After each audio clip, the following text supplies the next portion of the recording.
ಇಂದು ಸುದ್ದಿಗೋಷ್ಠಿ ಹಮ್ಮಿಕೊಂಡಿರುವಂಥ ಮುಖ್ಯ ಉದ್ದೇಶವೇನೆಂದ್ರೆ, ಈಗಾಗಲೇ ಬಹುದಿನಗಳ ಬೇಡಿಕೆಯಾದಂಥ ನಮ್ಮ ಸಮಾಜದ ಕೂಲಿ ಕಬ್ಬಲಿಗ ಪರ್ಯಾಯ ಪದಗಳನ್ನು ಪರಿಶಿಷ್ಟ ಪಂಗಡಕ್ಕೆ ಸೇರ್ಪಡೆ ಮಾಡಬೇಕೆನ್ನುವಂಥ ವಿಚಾರ. ಆ ಒಂದು ವಿಚಾರಕ್ಕೆ ಸಂಬಂಧಪಟ್ಟಂತೆ ಈಗಾಗಲೇ ಸಾಕಷ್ಟು ಹೋರಾಟಗಳು, ಧರಣಿ ಸತ್ಯಾಗ್ರಹಗಳು ಮತ್ತು ಆ ಒಂದು ಕಡತಕ್ಕೆ ಸಂಬಂಧಪಟ್ಟಂಥ ಪೂರಕವಾದಂಥ ಎಲ್ಲ ಪ್ರಯತ್ನಗಳು ನಡೆದಿರುವ ಹಿನ್ನೆಲೆಯಲ್ಲಿ ಇವತ್ತು ಆ ಒಂದು ಸದರಿ ಕಡತಕ್ಕೆ ಸಂಬಂಧಪಟ್ಟಂತೆ ಮಹತ್ವದ ಬದಲಾವಣೆಗಳಾಗಿರುವಂಥ ಸಂದರ್ಭದಲ್ಲಿ ಮುಂದಿನ ಒಂದು ಕ್ರಮವನ್ನು ಯಾವ ರೀತಿಯಾಗಿ ಜರುಗಿಸಬೇಕು ಮತ್ತು ಆ ST ಆಗಲಿಕ್ಕೆ ಯಾವ ರೀತಿಯಾದಂಥ ಒಂದು ಕ್ರಮವನ್ನು ತೆಗೆದುಕೊಳ್ಬೇಕು ಎನ್ನುವಂಥ ದೂರದೃಷ್ಟಿಯನ್ನು ಇಟ್ಕೊಂಡು ಏನು ಪ್ರಕ್ರಿಯೆ ಆಗ್ಯಾವ ಆ ಪ್ರಕ್ರಿಯೆ ಬಗ್ಗೆ ಸಂಪೂರ್ಣವಾಗಿ ನಮ್ಮ ಜನರಿಗೆ ಮಾಹಿತಿಯನ್ನು ತಿಳಿಸಬೇಕು ಮತ್ತು ಆ ಮಾಹಿತಿ ಮುಖಾಂತರ ಯಾವ ಸಲಹೆ ಸೂಚನೆಗಳು ಕೊಡ್ತಾರೆ ಆ ಸಲಹೆ ಸೂಚನೆಗಳ ಆಧಾರದ ಮೇಲೆ ಮುಂದೆ ST ಆಗಲಿಕ್ಕೆ ಏನು ಮಾಡಬೇಕೆನ್ನುವಂಥ ಒಂದು ನಿರ್ಧಾರವನ್ನು ತೆಗೆದುಕೊಳ್ಳುವ ಸಲುವಾಗಿ ಇದೇ 14ನೇ ತಾರೀಕಿನ ದಿವಸ ಬೆಳಗ್ಗೆ 10 ನಮ್ಮ ಸಮಾಜದ ಏನು ಓಜಾ ಲೇಔಟ್ಲಿರುವಂಥ ಅಂಬಿಗರ ಚೌಡೆ ಭವನದಲ್ಲಿ ಸಭೆಯನ್ನು ಕರೆಯಲಾಗಿದೆ. ಆದ್ದರಿಂದ ನಮ್ಮ ಸಮಾಜದ ಎಲ್ಲ ಬುದ್ಧಿಜೀವಿಗಳು, ಹಿತೈಷಿಗಳು ಮತ್ತು ಆ STಗೆ ಸಂಬಂಧಪಟ್ಟಂಥ ಮಾಹಿತಿ ಬೇಕಾದವರು ಮತ್ತು ಮಾಹಿತಿ ಹೇಳುವಂಥವರು ಯಾರೇ ಇದ್ದರೂ ಕೂಡ ಎಲ್ಲರೂ ಆ ಒಂದು ಸಭೆಯಲ್ಲಿ ಭಾಗವಹಿಸಿ ಸೂಕ್ತವಾದಂಥ ಸಲಹೆ ಸೂಚನೆಗಳು ಕೊಡೋದ್ರ ಜೊತೆ ಯಾವ ರೀತಿಯಾದಂಥ ಒಂದು ಮುಂದಿನ ನಿರ್ಧಾರ ತೆಗೆದುಕೊಳ್ಬೇಕು ಎನ್ನುವಂಥ ಸಲಹೆಯನ್ನು ತಾವು ನೀಡಬೇಕು ಎನ್ನುವಂಥ ಮೊದಲನೇ ವಿಷಯ. ಎರಡನೇ ವಿಷಯ ಏನಂದ್ರೆ, ಈಗಾಗಲೇ ಅಂಬಿಗರ ಚೌಡಯ್ಯ ಅಭಿವೃದ್ಧಿ ನಿಗಮ ಈ ರಾಜ್ಯದಲ್ಲಿ ಸ್ಥಾಪನೆಯಾಗಿ ಕಳೆದ ವರ್ಷ ಕೇವಲ 19 ಕೋಟಿ ರೂಪಾಯಿ ಬಿಡುಗಡೆಯಾಗಿ ನಮ್ಮ ಸಮುದಾಯಕ್ಕೆ ಪ್ರತಿ ತಾಲೂಕಿಗೆ ಒಂದು ಬೋರ್ವೆಲ್ ಗಂಗಾ ಕಲ್ಯಾಣ ಕೂಡ ಬರ್ತಾ ಇಲ್ಲ. ಆದ್ದರಿಂದ ನಮ್ಮ ಮನವಿ ಏನದಪ್ಪ ಅಂದ್ರೆ, ಜನಸಂಖ್ಯೆಗೆ ಅನುಗುಣವಾಗಿ ಈ ಹಿಂದೆ ದೇವರಾಜ ಅರಸ ನಿಗಮ ಇದ್ದಂಥ ಸಂದರ್ಭದಲ್ಲಿ ನಮ್ಮ ಸಮುದಾಯಕ್ಕೆ ಎಷ್ಟು ಅನುದಾನ ಬಿಡುಗಡೆ ಆಗ್ತಿತ್ತು ಆ ಆಧಾರದ ಮೇಲೆ ಮತ್ತು ನಾವು ಈಗಾಗಲೇ ಈ ರಾಜ್ಯ ಸರ್ಕಾರ ಇತರ ಸಮುದಾಯಗಳಿಗೆ ಸಮಗ್ರ ಅಭಿವೃದ್ಧಿಗಾಗಿ ಯಾವ ರೀತಿಯಾಗಿ ಈ ಲಿಂಗಾಯತ ಸಮುದಾಯಕ್ಕೆ 500 ಕೋಟಿ ರೂಪಾಯಿ,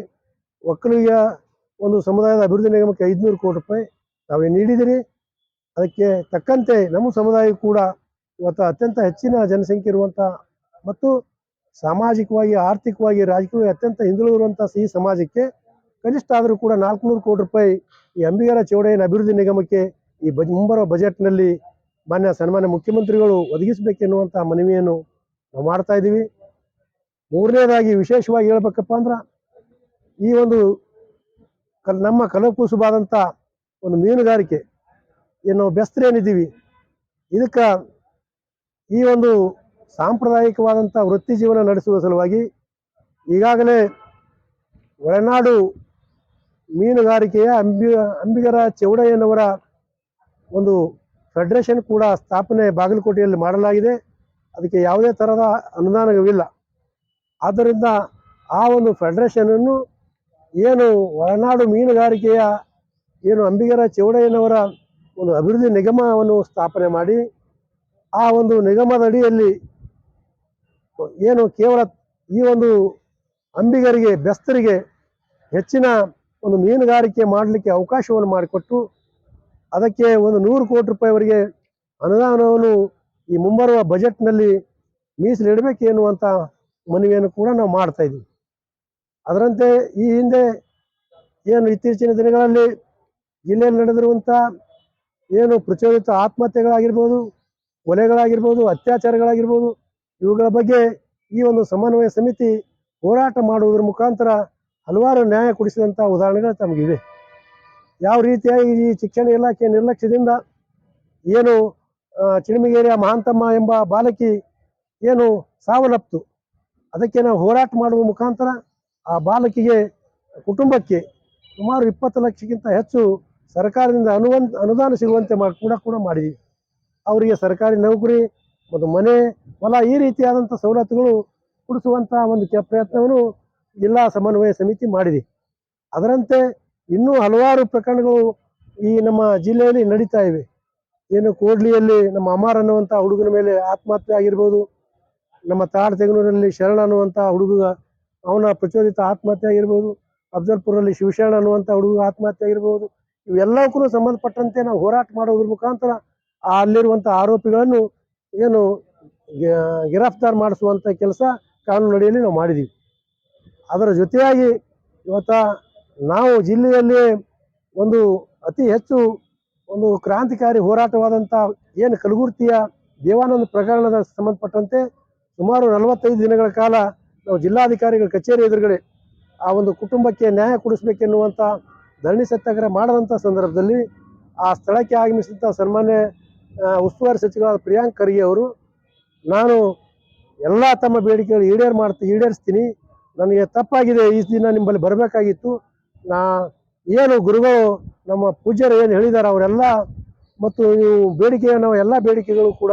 ನಾನು ಕೂಡಲೇ ಈಡೇರಿಸ್ತೀನಿ ಅನ್ನುವಂಥ ಏನು ಅವರು ಸ್ಪಂದನೆಯನ್ನು